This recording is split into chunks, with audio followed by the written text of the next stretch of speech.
Hello guys, എല്ലാവർക്കും polytechnic alerts മലയാളത്തിലേക്ക് സ്വാഗതം. അപ്പോൾ ഇനിയിപ്പോൾ പോളിടെക്നിക്കിൻ്റെ അഡ്മിഷനും കാര്യങ്ങളൊക്കെ സ്റ്റാർട്ട് ചെയ്യാൻ പോവുകയാണ്. അപ്പോൾ പോളിടെക്നിക്കിലേക്ക് ഇപ്പോൾ ലാറ്ററൽ എൻട്രി അഡ്മിഷൻ ഇപ്പോൾ ഓൾറെഡി നടന്നുകൊണ്ടിരിക്കുന്നുണ്ട്. അപ്പോൾ അതിൻ്റെ ഇൻഫോർമേറ്റീവ് ആയിട്ടുള്ള വീഡിയോസും കാര്യങ്ങളെല്ലാം നമ്മൾ ചെയ്തിട്ടുണ്ട്. എല്ലാ ഡീറ്റെയിൽസ് ഉൾക്കൊള്ളിച്ചുള്ള വീഡിയോസൊക്കെ നമ്മൾ ചെയ്തിട്ടുണ്ട്. അതൊക്കെ നോക്കുക. പിന്നെ നമ്മൾ ചെയ്യാൻ പോകുന്നൊരു കാര്യം എന്താണെന്ന് വെച്ചാൽ, ഇനിയിപ്പോൾ നിങ്ങൾ അഡ്മിഷൻ്റെ ഒക്കെ ഒരു ടൈം ആവുന്ന സമയത്ത് ഏത് കോഴ്സ് എടുക്കണം, എന്ത് പഠിക്കണം, അല്ലെങ്കിൽ ഏതാണ് സാധ്യത കൂടുതലുള്ള കോഴ്സുകൾ, ഓരോ കോഴ്സുകളും പഠിച്ചു കഴിഞ്ഞാൽ എന്ത് ജോലിയാണ് കിട്ടുക എന്നുള്ള കൺഫ്യൂഷൻസും കാര്യങ്ങളൊക്കെ ഉള്ള ഒരുപാട് ആളുകളുണ്ടായിരിക്കും. അവർക്ക് വേണ്ടിയുള്ള ഇൻഫോർമേറ്റീവ് ആയിട്ടുള്ള ഒരു വീഡിയോ ആണ്. കേരളത്തിലെ മികച്ച 10 പോളിടെക്നിക് കോഴ്സുകൾ, നിങ്ങൾ ഇനിയിപ്പോൾ തമിഴ്നാടാണ് പോയിട്ട് എടുക്കുന്നതെങ്കിൽ പോലും മികച്ച 10 പോളിടെക്നിക് കോഴ്സുകൾ, ഈ ഒരു കോഴ്സുകൾ തന്നെ നിങ്ങൾ മാക്സിമം എടുക്കാൻ നോക്കുക. പിന്നെ നിങ്ങളുടെ ഇൻട്രസ്റ്റ് അനുസരിച്ചുള്ള മറ്റ് കോഴ്സുകളുണ്ടെങ്കിൽ അതും ചൂസ് ചെയ്യാവുന്നതാണ്. കാരണം ഇതിലുള്ള കോഴ്സുകൾ നിങ്ങളുടെ ഒരു താല്പര്യമുള്ള ഒരു മേഖലയല്ല. അപ്പോൾ ഇതന്നെ എടുക്കണമെന്നുണ്ടോ, അത് വേറെ എടുക്കാൻ പറ്റുമോ എന്നൊക്കെയുള്ളൊരു സംശയം ഉണ്ടായിരിക്കും. അപ്പോൾ നിങ്ങൾക്ക് താല്പര്യമുള്ള മേഖല തന്നെ നിങ്ങൾ എടുത്ത് പഠിക്കുക. കാരണം ഇതിൽ ഒരുപാട് പ്രാക്ടിക്കൽ സെക്ഷൻസും കാര്യങ്ങളൊക്കെ ഉണ്ട്. ഇൻട്രസ്റ്റോടുകൂടി പഠിക്കേണ്ട ഒരു വിഭാഗമാണ് ഈ ഒരു പോളിടെക്നിക് കോഴ്സുകൾ പറയുന്നത്. അപ്പോൾ നിങ്ങളുടെ താല്പര്യത്തിനനുസരിച്ച്, നിങ്ങളുടെ ഇഷ്ടത്തിനനുസരിച്ചുള്ള കോഴ്സുകൾ നിങ്ങൾ ചൂസ് ചെയ്യാം. അപ്പോൾ ഇന്ന് നമ്മൾ പറയാൻ പോകുന്ന ഇതിന് മികച്ച 10 പോളിടെക്നിക് കോഴ്സുകളെ കുറിച്ചിട്ടാണ്. കേരളത്തിലെ SSLC ശേഷം ഏറ്റവും കൂടുതൽ കുട്ടികൾ തിരഞ്ഞെടുക്കുന്നതും വേഗത്തിൽ ജോലി ലഭിക്കാൻ സഹായിക്കുന്നതുമായ പഠനശാഖയാണ് പോളിടെക്നിക് ഡിപ്ലോമ. എല്ലാവർക്കും അറിയാവുന്നതാണല്ലോ. മികച്ച ശമ്പളവും വിദേശത്തും നാട്ടിലും ഒരുപോലെ അവസരങ്ങളുള്ള കേരളത്തിലെ ഏറ്റവും മികച്ച 10 പോളിടെക്നിക് കോഴ്സുകളാണ് താഴെ കൊടുക്കുന്നത്. 10 മികച്ച പോളിടെക്നിക് കോഴ്സുകൾ. അപ്പോൾ ഒന്നാമതായിട്ട് നമുക്ക് പറയാനുള്ളത് കമ്പ്യൂട്ടർ എഞ്ചിനീയറിംഗ് ആണ്. IT മേഖലയിലെ വൻ കുതിച്ചുചാട്ടം കാരണം ഇന്ന് ഏറ്റവും കൂടുതൽ ഡിമാൻഡുള്ള കോഴ്സാണിത്. Software development, coding, networking, cyber security എന്നിവയാണ് ഇതിൽ പഠിക്കുന്നത്. അവസരങ്ങൾ എന്തൊക്കെയാണെന്ന് വെച്ചാൽ software developer, IT assistant, system administrator തുടങ്ങിയൊക്കെയാണ്. അപ്പോൾ ഈ ഒരു കോഴ്സ് എടുത്താൽ നിങ്ങൾ ലാറ്ററൽ എൻട്രി വഴി BTech കൂടെ എടുക്കുന്നതായിരിക്കും ഏറ്റവും അഭികാമ്യം. അപ്പോൾ ആ ഒരു കോഴ്സും കൂടെ നിങ്ങൾ BTech കൂടെ ഇത് കഴിഞ്ഞാൽ നിങ്ങൾ ചെയ്യണം എന്നുള്ളൊരു പ്ലാനിൽ ചെയ്യുക. കാരണം നിങ്ങൾക്ക് കുറച്ചുകൂടെ ഹയർ പൊസിഷൻസും നല്ല കമ്പനീസിലൊക്കെ കിട്ടാനും BTech ഉണ്ടെങ്കിൽ നന്നായിരിക്കും. രണ്ടാമത്തെ artificial intelligence and machine learning ആണ്, AI ആൻഡ് ML. ഭാവിയിലെ സാങ്കേതിക വിദ്യയാണ് AI. കേരളത്തിലെ പല പ്രമുഖ പോളിടെക്നിക്കുകളിലും ഇപ്പോൾ ഈ കോഴ്സ് ലഭ്യമാണ്. ഡാറ്റ അനാലിസിസ്, ഓട്ടോമേഷൻ എന്നിവ താല്പര്യമുള്ളവർക്ക് തിരഞ്ഞെടുക്കാം. അവസരങ്ങൾ എന്തൊക്കെയാണെന്ന് വെച്ചാൽ AI technician, data engineering assistant. അപ്പോൾ ഈ ഒരു കോഴ്സ് എടുത്താൽ നിങ്ങൾ BTech എടുക്കുന്നത് നല്ലതാണ്. കാരണം ഈ ഒരു IT ഫീൽഡിലും കാര്യങ്ങളിലും പോകുന്ന BTech ഉള്ളത് വളരെ നല്ലതാണ്. ബാക്കി ഏത് കോഴ്സാണല്ലോ, ഇപ്പോൾ ഇതിന് മാത്രമെന്നല്ല, ഇനി പറയാൻ പോകുന്ന കോഴ്സുകൾക്ക് നിങ്ങൾ ഇത് കഴിഞ്ഞ് ലാറ്ററൽ എൻട്രി, ഡിപ്ലോമ കഴിഞ്ഞ് ലാറ്ററൽ എൻട്രി വഴി നിങ്ങൾ BTechന് കയറുന്നത് നല്ലതായിരിക്കും. അപ്പോൾ അടുത്ത് പറയാൻ പോകുന്ന മെക്കാനിക്കൽ എഞ്ചിനീയറിംഗ് ആണ്.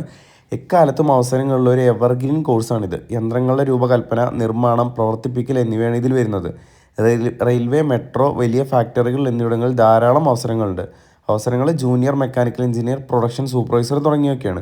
അപ്പോൾ ഏത് കാലത്താണെങ്കിലും ഈ മെക്കാനിക്കൽ എഞ്ചിനീയറിംഗ് പറയുന്നത് വളരെ അവസരങ്ങളുള്ള ഒരു കോർ ഫീൽഡാണ്. അപ്പോൾ അത് നിങ്ങൾ ആലോചിച്ചിട്ട് തന്നെ അത് എടുക്കുക. ബോയ്സ് ആണെങ്കിലും ഗേൾസ് ആണെങ്കിലും എടുക്കാൻ പറ്റുന്നത് തന്നെയാണ് മെക്കാനിക്കൽ എഞ്ചിനീയറിംഗ്. നാലാമതായിട്ട് സിവിൽ എഞ്ചിനീയറിംഗ് ആണ് വരുന്നത്. കെട്ടിടങ്ങൾ, റോഡുകൾ, പാലങ്ങൾ എന്നിവയുടെ നിർമ്മാണവുമായി ബന്ധപ്പെട്ട് ഉള്ളൊരു കോഴ്സാണിത്. നിർമ്മാണ മേഖലകളിൽ എപ്പോഴും ആളുകളെ ആവശ്യമുള്ളതിനാൽ ഗൾഫ് രാജ്യങ്ങളിൽ ഉൾപ്പെടെ വലിയ അവസരങ്ങളുണ്ട്. അവസരങ്ങൾ site inspector, assistant civil engineer, draftsman തുടങ്ങിയ മേഖലകളിലൊക്കെയാണ് സിവിൽ എഞ്ചിനീയറിംഗ്. ഗേൾസും ബോയ്സും എടുക്കുന്ന ഒരു വിഭാഗമാണ് സിവിൽ എഞ്ചിനീയറിംഗ് പറയുന്നത്. അപ്പോൾ നിങ്ങളുടെ താല്പര്യങ്ങളും കൂടെ നിങ്ങൾ നോക്കുക. നിർമ്മാണ മേഖല, അങ്ങനെയുള്ള മേഖലകളിലൊക്കെ ആയിരിക്കും വർക്കും കാര്യങ്ങളും വരിക. അതായിട്ട് റിലേറ്റ് ചെയ്തുള്ള ജോലികളും കാര്യങ്ങളൊക്കെയാണ് നിങ്ങൾ ചെയ്യേണ്ടതായിട്ട് വരിക. അഞ്ചാമതായിട്ട് വരുന്ന ഇലക്ട്രിക്കൽ ആൻഡ് ഇലക്ട്രോണിക്സ് എഞ്ചിനീയറിംഗ്. വൈദ്യുതി ഉൽപ്പാദനം, വിതരണം, വീടുകളിലെയും ഫാക്ടറികളിലെയും ഇലക്ട്രിക്കൽ സിസ്റ്റംസ് എന്നിവയാണ് ഇതിൽ പ്രധാനമായും പഠിക്കുന്നത്. KSEB പോലുള്ള പൊതുമേഖലാ സ്ഥാപനങ്ങളിൽ ജോലി നേടാൻ ഇത് സഹായിക്കും. അവസരങ്ങൾ സബ് എഞ്ചിനീയർ, ഇലക്ട്രിക്കൽ ടെക്നീഷ്യൻ തുടങ്ങിയ. അപ്പോൾ ട്രിപ്പിൾ ഇലക്ട്രിക്കലായിട്ട് ആ മേഖലകളായിട്ട് ബന്ധപ്പെട്ട ഇഷ്ടമുള്ള കുട്ടികളൊക്കെ ഉണ്ടെങ്കിൽ ഗേൾസ് ആണെങ്കിലും ബോയ്സ് ആണെങ്കിലും എടുക്കാൻ പറ്റുന്ന ഒരു മികച്ച കോഴ്സാണ് ട്രിപ്പിൾ എന്ന് പറയുന്നത്.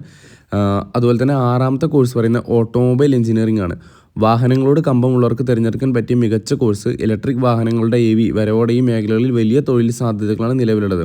അവസരങ്ങൾ automobile technician, service manager, quality inspector. ഇപ്പോൾ വണ്ടികളോടൊക്കെ നല്ല താല്പര്യമുള്ള കാറുകൾ, മറ്റ് കാര്യങ്ങൾ, വലിയ വണ്ടികളൊക്കെ താല്പര്യമുള്ള ആളുകൾക്ക് വേണ്ടി എടുക്കാൻ പറ്റുന്ന ഒരു ബെസ്റ്റ് കോഴ്സാണ് ഇപ്പോൾ ഓട്ടോമൊബൈൽ എഞ്ചിനീയറിംഗ് പറയുന്നത്. EVയുടെ ഒരു വരവോടുകൂടി ഒരുപാട് സാധ്യതകളും കാര്യങ്ങളും വർദ്ധിച്ചിട്ടുണ്ട്. നിങ്ങൾ ചില ആഡ് ഓൺ കോഴ്സുകളൊക്കെ എടുത്തിട്ടുണ്ടെങ്കിൽ ഓട്ടോമൊബൈൽ കഴിഞ്ഞ് നിങ്ങൾക്ക് നല്ല ജോലി സാധ്യതകളും കാര്യങ്ങളൊക്കെ ഉണ്ട്. അപ്പോൾ ഓട്ടോമൊബൈൽ ഇഷ്ടമുള്ള വണ്ടികളോടൊക്കെ ഉള്ള ഒരു താല്പര്യവും കാര്യങ്ങളൊക്കെ ഇഷ്ടമുള്ള ആളുകളാണെങ്കിൽ അത് ചൂസ് ചെയ്യാവുന്നതാണ്. അടുത്തത് ഇലക്ട്രോണിക്സ് ആൻഡ് കമ്മ്യൂണിക്കേഷൻ എഞ്ചിനീയറിംഗ് ആണ് വരുന്നത്. മൊബൈൽ ഫോണുകൾ, കമ്മ്യൂണിക്കേഷൻ സാറ്റലൈറ്റുകൾ, ചിപ്പ് ഡിസൈനിങ് എന്നിവയെക്കുറിച്ചാണ് ഇതിൽ പഠിക്കുന്നത്. ഇലക്ട്രോണിക് ഉപകരണങ്ങൾ നിർമ്മിക്കുന്ന കമ്പനികളിൽ മികച്ച അവസരങ്ങളുണ്ട്. അവസരങ്ങൾ ടെലികോം എഞ്ചിനീയർ, സർക്യൂട്ട് ഡിസൈനർ തുടങ്ങി. അപ്പോൾ ആ ഒരു രീതിയിൽ നിങ്ങൾക്ക് കമ്മ്യൂണിക്കേഷൻ കാര്യങ്ങളായിട്ട് കുറച്ചുകൂടെയൊക്കെ ഒരു ഐഡിയ ഉണ്ട്, ഇലക്ട്രിക്കലായിട്ട് കമ്പനി ചെയ്ത് പോകാൻ നിങ്ങൾക്ക് താല്പര്യം ഉണ്ടെന്നുണ്ടെങ്കിൽ നിങ്ങൾക്ക് electronics and communication engineering choose ചെയ്യാവുന്നതാണ്. അടുത്തൊരു കോഴ്സ്, എട്ടാമത്തെ കോഴ്സ് ബയോമെഡിക്കൽ എഞ്ചിനീയറിംഗ് ആണ്. ആശുപത്രികളിൽ ഉപയോഗിക്കുന്ന ആധുനിക മെഡിക്കൽ ഉപകരണങ്ങളുടെ സ്കാൻ മെഷീൻ, വെന്റിലേറ്റർ മുതലായവ പ്രവർത്തനവും അറ്റകുറ്റപ്പണികളുമാണ് ഇതിൽ പഠിക്കുന്നത്. ആരോഗ്യ മേഖലയിൽ വലിയ സാധ്യതയുള്ള കോഴ്സാണിത്. അവസരങ്ങൾ ബയോമെഡിക്കൽ ടെക്നീഷ്യൻ, മെഡിക്കൽ ഉപകരണ സർവീസ് എഞ്ചിനീയർ തുടങ്ങിയൊക്കെയാണ്. സർവീസ് എഞ്ചിനീയറാണ്. അതായത് നിങ്ങൾക്ക് ബയോമെഡിക്കൽ എഞ്ചിനീയറിംഗ് പറയുമ്പോൾ നിങ്ങൾക്ക് ഈ മെഡിക്കലായിട്ട് റിലേറ്റ് ചെയ്തുള്ള കോഴ്സുകളോ അങ്ങനത്തെ കാര്യങ്ങളൊക്കെ പഠിക്കേണ്ട. അവിടുത്തെ മെഷീൻസിൻ്റെയൊക്കെ മെയിൻ്റനൻസും കാര്യങ്ങളും സർവീസും കാര്യങ്ങളൊക്കെയാണ് നിങ്ങൾക്ക് താല്പര്യം ഉണ്ടെന്ന് വെച്ചാൽ നിങ്ങൾക്ക് ബയോമെഡിക്കൽ എഞ്ചിനീയറിംഗ് ഒരു ബെസ്റ്റ് കോഴ്സാണ്. കാരണം അതിൻ്റെ തന്നെ ബിടെക് ബയോമെഡിക്കൽ എഞ്ചിനീയറിംഗ് ഉണ്ട്. അപ്പോൾ നിങ്ങൾക്ക് ലാറ്ററൽ എൻട്രി വഴി ബിടെക്കും കൂടെ എടുത്തു കഴിഞ്ഞാൽ നിങ്ങൾക്ക് ആ ഒരു മെഡിക്കൽ ഫീൽഡ് വിഭാഗത്തിൽ നിങ്ങൾക്ക് ജോലി ചെയ്യാനും ആ രീതിയിലുള്ള കാര്യങ്ങളൊക്കെ നിങ്ങൾക്ക് ഇന്നത്തെ കാലത്ത് ഇനി വരും കാലത്തേക്ക് ഇപ്പോൾ നഴ്സിംഗ് കാര്യങ്ങളൊക്കെ കുട്ടികളൊക്കെ ചൂസ് ചെയ്യുന്ന പോലെ തന്നെ നിങ്ങൾ ഇത് ചൂസ് ചെയ്യുന്നുണ്ടെങ്കിൽ ഇപ്പോൾ ഈ പറയുന്ന മെഷീൻസിൻ്റെ അവിടുത്തെ ഹോസ്പിറ്റൽസിൽ കാര്യങ്ങൾ ആരോഗ്യ മേഖലയിലുള്ള മെഷീൻസിൻ്റെ ഒക്കെ പ്രവർത്തിപ്പിക്കൽ, അതിൻ്റെ സർവീസിങ്ങും അതിൻ്റെ മെയിൻ്റനൻസും കാര്യങ്ങളെല്ലാം ഈ ഒരു കോഴ്സ് പഠിച്ചിറങ്ങിയ ആളുകൾ ചെയ്യുന്നതാണ്. അപ്പോൾ നിങ്ങൾക്ക് അത് താല്പര്യമുണ്ടെങ്കിൽ നിങ്ങൾക്ക് ഈ പറയുന്ന ബയോമെഡിക്കൽ എഞ്ചിനീയറിംഗ് ഏറ്റവും ഒരു ബെസ്റ്റ് ആയിട്ടുള്ള ഒരു കോഴ്സാണ്. അപ്പോൾ നിങ്ങൾ താല്പര്യമുള്ളവർ ബയോമെഡിക്കൽ എഞ്ചിനീയറിംഗ്, മെഡിക്കൽ ഫീൽഡൊക്കെ പോകാൻ താല്പര്യമുള്ള ആളുകളാണെങ്കിൽ ബയോമെഡിക്കൽ എഞ്ചിനീയറിംഗ് ചൂസ് ചെയ്യുന്നത് വളരെ നല്ലതായിരിക്കും. അത് നല്ലൊരു മികച്ച തീരുമാനമായിരിക്കും. അപ്പോൾ നിങ്ങൾ അതിലുള്ള പഠിക്കാനുള്ള സാധ്യതകൾ കാര്യങ്ങൾ ഇതൊക്കെയാണ്. തന്നെ ജോലി കിട്ടാനുള്ള സാധ്യതകളും കാര്യങ്ങളും ഇതൊക്കെയാണ്. അപ്പോൾ നിങ്ങൾ അതൊന്ന് ആലോചിച്ച് ബയോമെഡിക്കൽ എഞ്ചിനീയറിംഗ് കുറച്ച് കോളേജുകളിലെ പോളിടെക്നിക്കിലുള്ളൂ.